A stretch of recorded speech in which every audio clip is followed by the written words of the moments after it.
¿Cómo están?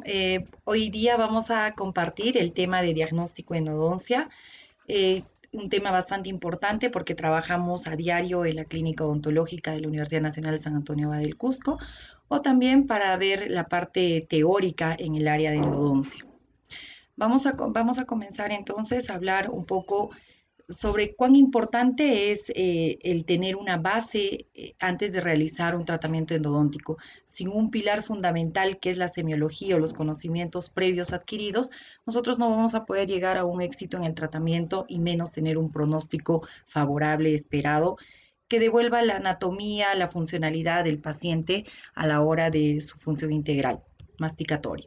Entonces, dentro de los diagnósticos en endodoncia, ya estos han sido consensuados desde el 2009 por la Asociación Americana de Endodoncia, publicado en el Journal de Endodontic, donde refiere que para nosotros realizar tratamientos de endodoncia, previamente tenemos que tener una historia médica del paciente, tenemos que tener los datos clínicos del paciente, así como las evaluaciones de test pulpares, test periapicales, exámenes radiográficos. Adicionalmente, podríamos utilizar otro tipo de test como la transiluminación, la anestesia o el test de la cavidad. La clasificación de los diagnósticos en endodoncia van a ser los pulpares y los periapicales. Hay características evidentes en cada uno de ellos. En un diagnóstico pulpar, nosotros vamos a tener siempre una percusión horizontal positiva y una percusión vertical totalmente negativa, porque el daño está siendo a nivel pulpar. En cambio, en los diagnósticos periapicales, nosotros vamos a encontrar una percusión vertical positiva y una horizontal, algunas veces positiva como también negativa. Entonces, en caso de nosotros presentar los dos tipos de percusión positivas, estamos hablando de un diagnóstico periapical. Entonces, para que nosotros cojamos más o menos una técnica de cómo recordar los diagnósticos, los periapicales normalmente han sido una evolución de los diagnósticos pulpares.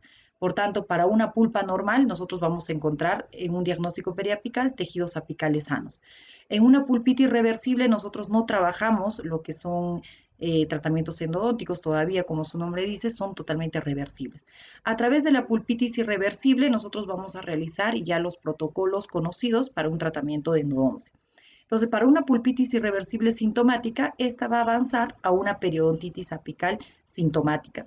La pulpitis irreversible asintomática se correlaciona con una periodontitis apical asintomática. Y la necrosis pulpar se va a correlacionar con dos tipos de abscesos. Puede ser el agudo o puede ser el crónico, que más adelante vamos a explicar las diferencias entre ellos.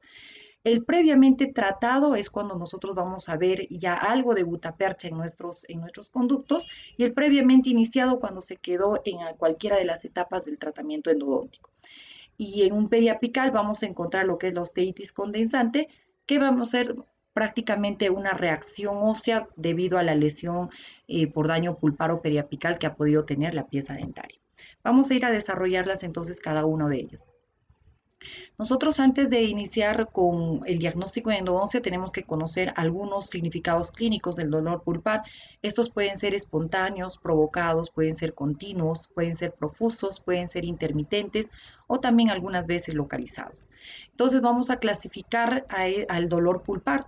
Estas van a clasificarse por su aparición cuando van a presentar una característica que sea provocada o espontánea. Solamente se presenta dolor cuando nosotros les estimulamos al calor, al frío o a cualquier cambio térmico de test.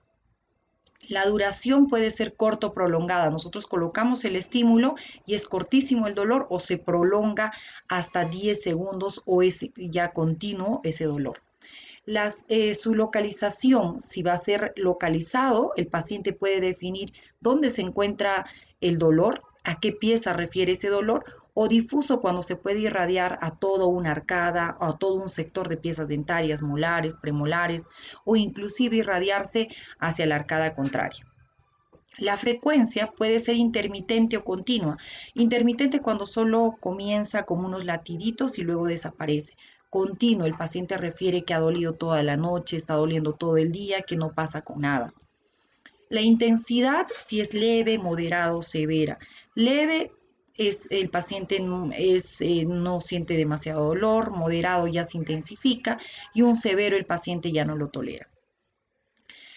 En una pulpa normal, con diagnóstico de pulpa normal, nosotros tenemos que ver características clínicas y radiográficas. No se puede determinar un diagnóstico de endodoncia solamente con una radiografía o solamente clínicamente. Entonces necesitamos las dos características para nosotros definir a qué diagnóstico nos estamos refiriendo. En una pulpa normal, como su nombre dice, no hay alteraciones clínicas, el paciente es libre de sintomatología, responde conservadamente a todos los estímulos térmicos y de test. En las características radiográficas, pues se encuentra sin alteración tanto a nivel periapical, láminas duras totalmente intactas, a nivel coronario también todo conservado. En una pulpitis reversible, aquí vamos a encontrar casos donde vamos a referir hallazgos tanto subjetivos como objetivos del paciente y lo que nosotros vamos a corroborar. Aquí la pulpa se encuentra inflamada, pero retorna a su normalidad, a su funcionalidad. Aquí no hay antecedentes de dolor espontáneo. El paciente llega a consulta presentando algunas recidivas cariosas, algunas fracturas o exposiciones de dentina, fracturas coronarias. Las pruebas de vitalidad son totalmente positivas, térmicas, eléctricas. Se presenta en pacientes que tienen restauraciones recidivantes, fracturas de restauraciones o caries bastante profundas, donde algunas veces tenemos que hacer una protección dentinopulpar, pero sin embargo, el dolor también que pueda presentar es totalmente transitorio de leve a moderado. Entonces, no se hace más nada. Radiográficamente, esta pulpitis reversible, vamos a encontrar lesiones cariosas bastante profundas o recidivantes a nivel de corona dentaria, que algunas veces pueden estar con cercanía al espacio pulpar cameral, pero no logran a comunicarse. Como en este otro caso, ¿no? Amplias restauraciones radiopacas coronarias que pueden llegar a acercarse a una pulpa cameral. Restauraciones mal adaptadas, bastante profundas. En una pulpitis irreversible asintomática, la clínica va a seguir dependiendo de lo que nos diga el paciente, cuál es su motivo de consulta y lo que nosotros vayamos a encontrar como un diagnóstico objetivo. Aquí la pulpa se encuentra también inflamada, pero a diferencia de la anterior, de la pulpitis reversible, aquí la pulpa es incapaz de repararse. Aquí el paciente ya siente dolor a cambios térmicos, la estimulación ya es más dolorosa, de moderado a severo con el dolor. Hay una característica típica en este paciente con pulpitis irreversible que el dolor aumenta con la calor y va a disminuir con el frío. Entonces son pacientes que están todo el tiempo con el agua fría en la boca, ¿no? Entonces los pacientes aquí sienten como latiditos en los dientes, el dolor ya es continuo. Aquí lo más importante es que ya va a haber una percusión horizontal totalmente positiva. En las características radiográficas vamos a encontrar que por la misma inflamación de la pulpa podríamos encontrar aumento del espacio del ligamento periodontal, como ustedes pueden ver aquí. Ya vamos a ver una imagen radiopaca a nivel coronaria bastante profunda en restauraciones recidivantes que van a comunicarse con el espacio pulpar, ya no se van a encontrar cercanos, sino ya hay una comunicación totalmente visible en la radiografía. ¿No? Restauraciones también que ya han estado con bastante amplitud o tiempo comunicadas con este espacio cameral. En una pulpitis irreversible asintomática vamos a encontrar que la pulpa inflamada sigue incapaz de repararse, por tanto ya vamos a iniciar un tratamiento endodóntico. En este caso, como su nombre dice, ya es asintomático, el paciente ya no refiere dolor. Tal vez en un inicio tenía dolor, pero ahora ya el dolor ha cesado, ya va disminuyendo o simplemente no hay dolor. Normalmente este tipo de diagnóstico es producido por caries o traumatismos, fracturas que no han sido tratados en el momento y se fueron evolucionando hasta perder sintomatología. Entonces, este tipo de casos se va a encontrar en pacientes que presentan, por ejemplo, estos crecimientos pulpares a nivel de la corona dentaria como una reacción de la pulpa ante una inflamación. Vamos a ver también en fracturas expuestas que no han sido tratadas, fracturas con exposiciones pulpares. Vamos a ver también, en este caso, una percusión horizontal, positiva. Y radiográficamente vamos a poder encontrar leve ensanchamiento del ligamento periodontal en algunos casos. En la mayoría de ellos no se ve absolutamente nada. Lo que vamos a poder encontrar es la exposición de la pulpa dentaria hacia la boca del paciente, fracturas, traumatismos o lesiones cariosas bastante ya comprometidas con antigüedad que han estado expuestas hacia la boca y por tanto el cuerno pulpar, en este caso por ejemplo, ya ha estado expuesto con anterioridad. En una necrosis pulpar, aquí las pruebas de sensibilidad son totalmente negativas, tanto la vertical como la horizontal. En estos pacientes vamos a poder encontrar ya cambios de coloración a nivel de la corona dentaria, vamos a poder encontrar marrones, grises, matices de pardo. Aquí ya se perdió la translucidez de la corona dentaria, ya vamos a poder ver algunas veces una cierta movilidad o un dolor a la percusión horizontal también en estas piezas. Vamos a poder ver estos cambios de coloración a nivel de la corona dentaria que nos va a estar indicando de una necrosis pulpar.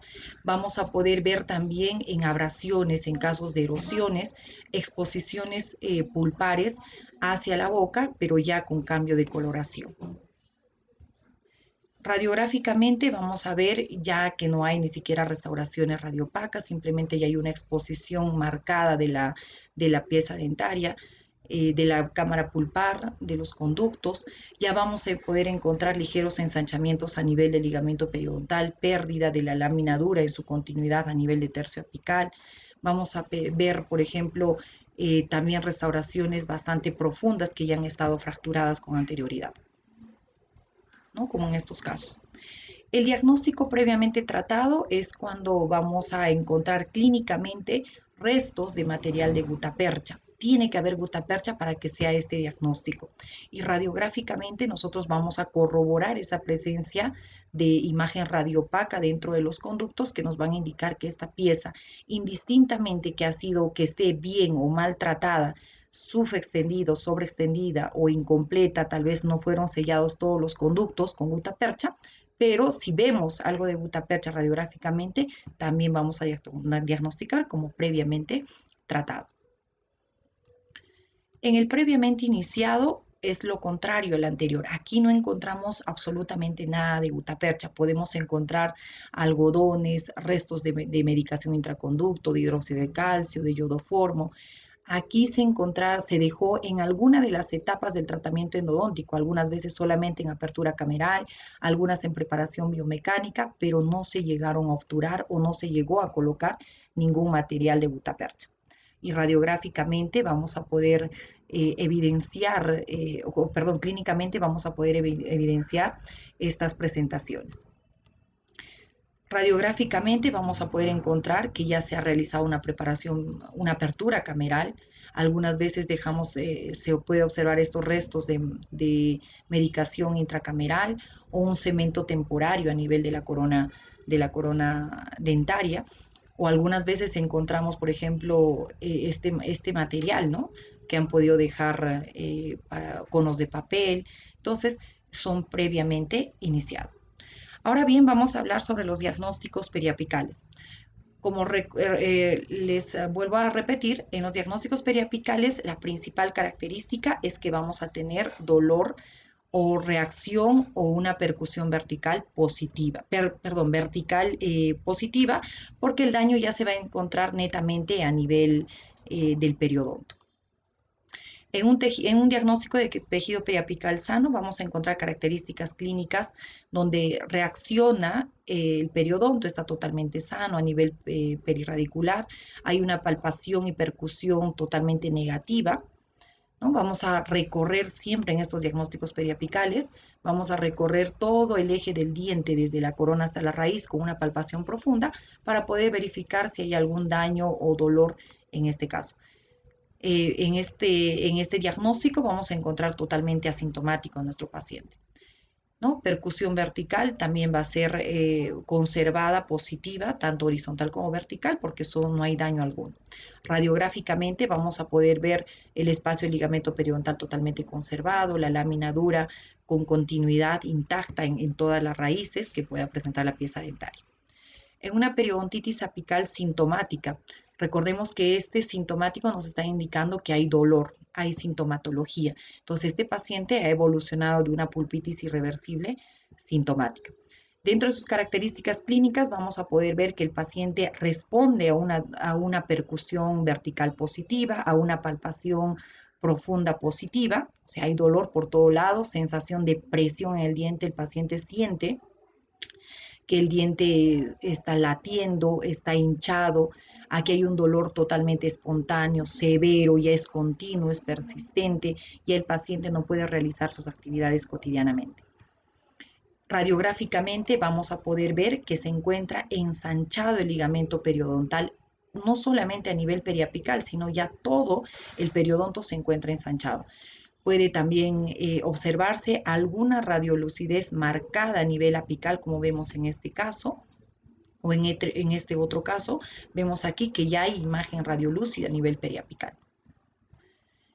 En una periodontitis apical asintomática, por el contrario, ya no encontramos dolor. Las respuestas positivas a percusión y palpación ya tienen un compromiso de tabla vestibular. Cuando hacemos una palpación profunda, el paciente ya va a sentir como unos crujiditos, ya va a sentir que suena esa tabla vestibular porque ya está viendo un compromiso, una destrucción de ese hueso. Entonces, clínicamente, a las pruebas de sensibilidad térmicas o eléctricas, el paciente no responde, ya no hay dolor, está totalmente asintomático. Dentro de las características radiográficas, aquí es marcado y es preponderante de este tipo de diagnóstico que vamos a encontrar lesión radiolúcida periapical. Ya no se ve laminadura, ya vemos destrucción de la continuidad de esta laminadura, como vemos aquí, totalmente sin laminadura. Aquí solo tenemos restante este y este aquí, ¿no? Veamos aquí, no tenemos laminadura, totalmente se ha perdido esa continuidad.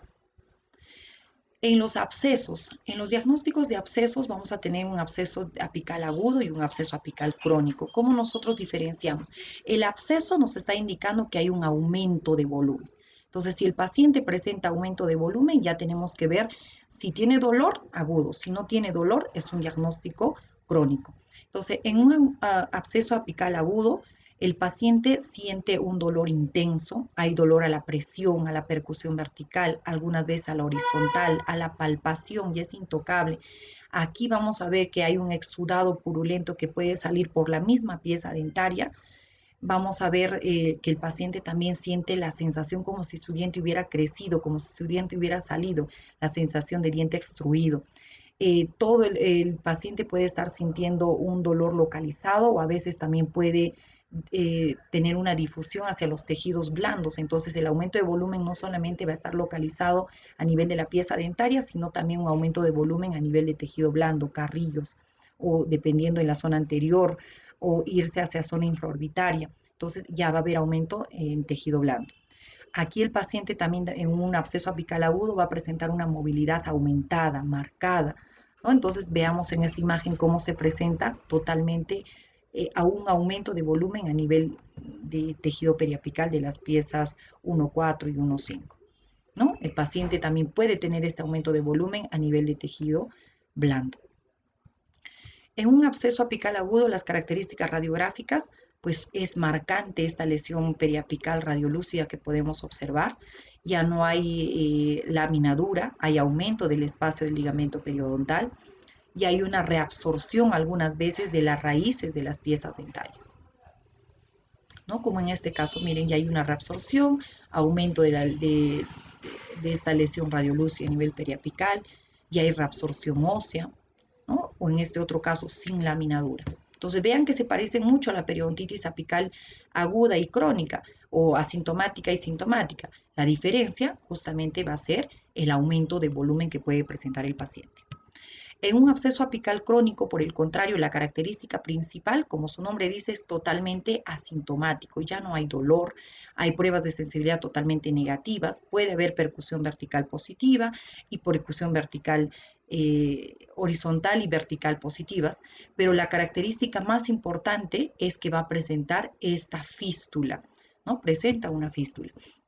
Dentro de las características radiográficas es necesario corroborar hacer un examen de fistulografía, que es colocar a través de esa fístula un cono de gutapercha que nos puede indicar hacia dónde va la lesión.